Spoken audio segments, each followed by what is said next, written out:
बिस्मिल्लाहिर्रहमानिर्रहीम नहमदुहु व नुसल्ली अला रसूलिहिल करीम अम्मा बाद। अल्लाह तबारक व तआला ने इंसान को बड़ी अजीम नेमतों से नवाजा है। इसी तरह इंसानी जिस्म के अज़ा भी अल्लाह ताला की एक बहुत बड़ी नेमत हैं। हदीस शरीफ का मफ़हूम है कि रसूलुल्लाह सल्लल्लाहु अलैहि वसल्लम ने फरमाया कि हर रोज़ जब सूरज तुलू होता है तो इंसान के जोड़ों पर सदका वाजिब होता है। इसी के साथ आप सल्लल्लाहु अलैहि वसल्लम ने उस सदक़े के मौक़े भी हमें बता दिए। आप सल्लल्लाहु अलैहि वसल्लम ने फरमाया कि दो आदमियों के दरमियान इंसाफ कर देना ये भी सदका है। इसी तरह फरमाया कि किसी को उसकी सवारी पर सवार कर देना ये भी सदका है।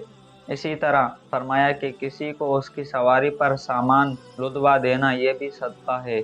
इसी तरह आप सल्लल्लाहु अलैहि वसल्लम ने फरमाया कि किसी को अच्छी बात कह देना, किसी को अच्छी बात सुना देना ये भी सदका है। इसी तरह आप सल्लल्लाहु अलैहि वसल्लम ने फरमाया कि नमाज के लिए उठाए जाने वाले कदम ये भी सदका हैं।